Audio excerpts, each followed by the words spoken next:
When we talk about immigration, which is something that is essential and we need to start talking about more frequently, it's important that we understand what is happening.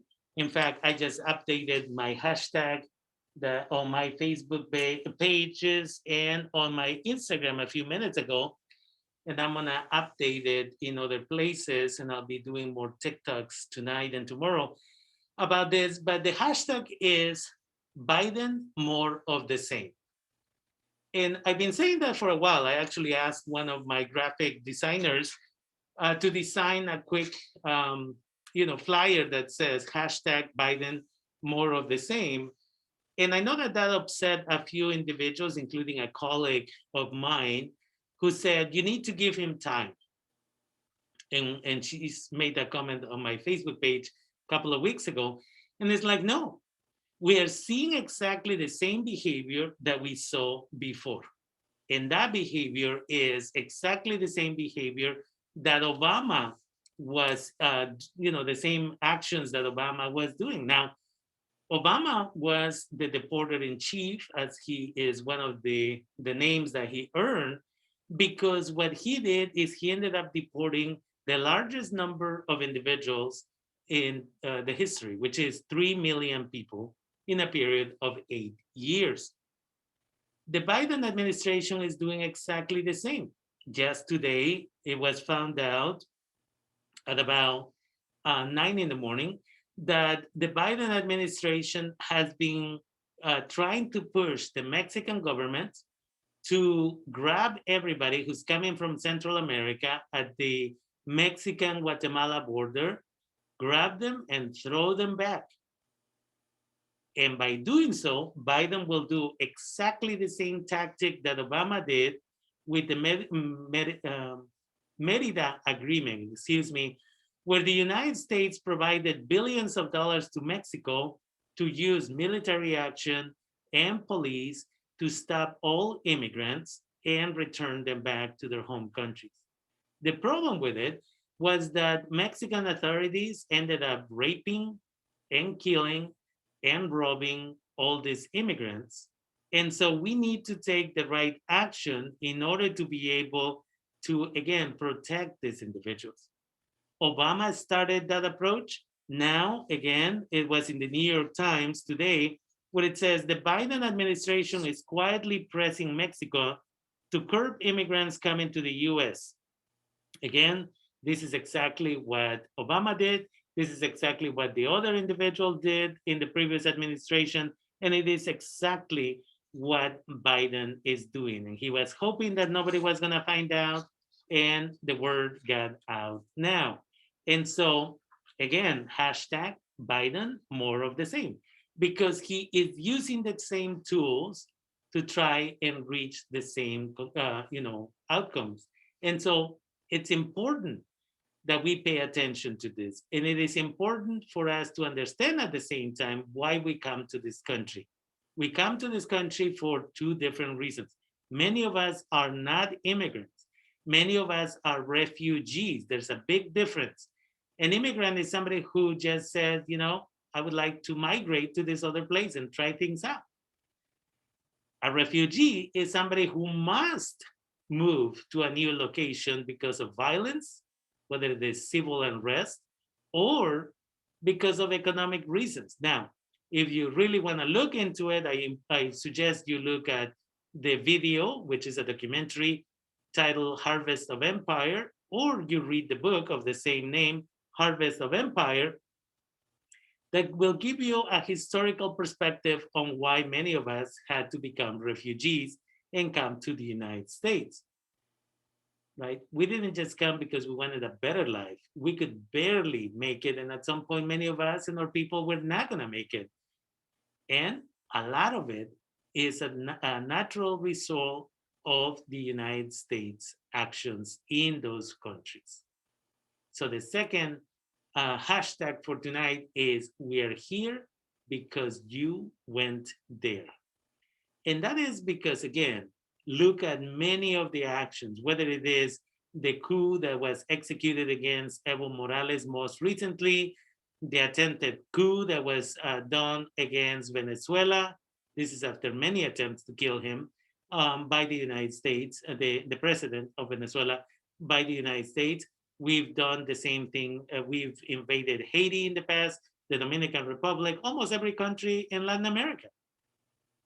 We now joke about it or openly talk about what we call the change of a regime, which means we, the United States, are telling you now that we are going to go to this country, and because we don't like who's in charge, we have the eminent domain to determine who is going to be the one that is going to run that country, that is going to be favorable to us. And that is exactly what we do. And so these people migrate or again become refugees and have to come to this country only to be turned around. The other item that Biden said he wasn't going to do is he said in his executive order that he was not going to deport anybody for 90 days. Yet, again, the Secretary of Homeland Security showed up today to be interviewed on national television, and he admitted that single men are being deported from the U.S. Mexican border every day, right? That women with children are not, and that children are being put in these detention facilities, as they like to call them, which is closer to concentration camps. And again, they don't know what to do with all these children. But the reality is the same. How we react to this says a lot about who we are, right? And that is important. And so the other thing with immigration is, again, the Democratic Party makes a lot of promises. And one of the things that I tell people in my classes is the number one job of elected officials is not necessarily to represent the people that that elected them, but it is to get reelected. And that's typically what happens at the White House and in Congress. And so in 2009, what did we have? We had a presidency that was run by Democrats, and the Senate and the House of Representatives was again run by Democrats. And during their campaign in 2008, they had made promises. If you elect us, 11 million people will get legal status. By the end of 2009, by mid 2010, they were like, oops, we try. If you reelect us, then we'll do it again. Well, here we are. At the beginning of the year, what did the Democrats say? They said, we are going to give 11 million people legal status into the United States. And then what was the result? The result was simple. There was no legal status given to these people. But it was interesting because when they made the announcement the very next day, I was getting messages and phone calls in my office that said, Rafael, where is the application so we can apply for legal status? Even though they had just mentioned that they were going to do this. And what I said then is what I'm saying now, which is they make big promises, then they watered it down, and that's what they did today. And then eventually we don't know if anything will actually happen. What I have said before is that likely people who have DACA and TPS, temporary protective status, may be the only ones who may end up getting legal status, which is close to about 1.6 million people at most.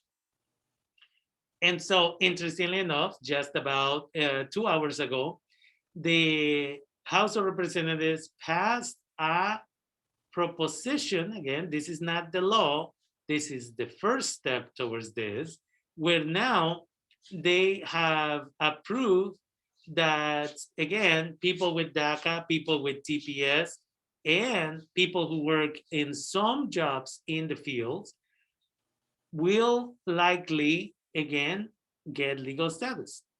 2.5 max is the number of people.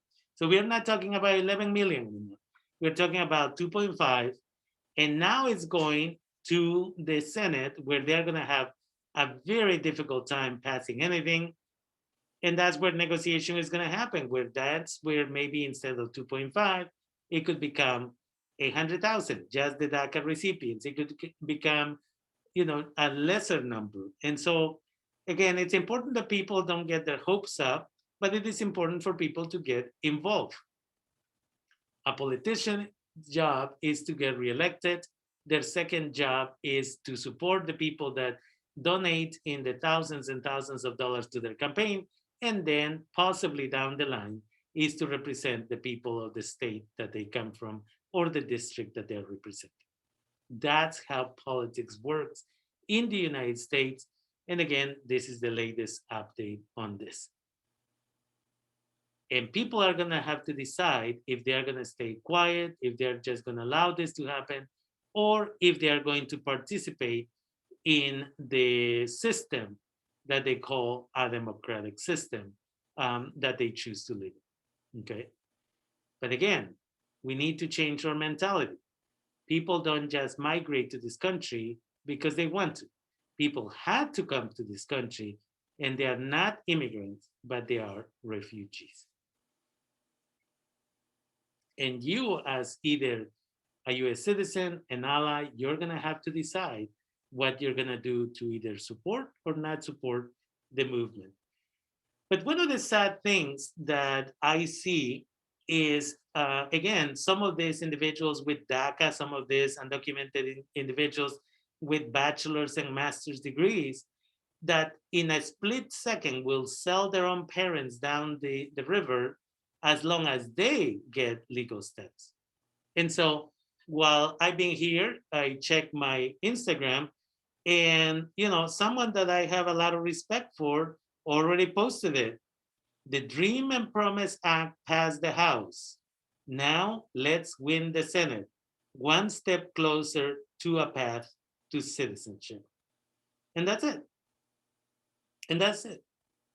This individual just sold themselves for the promise of a piece of paper.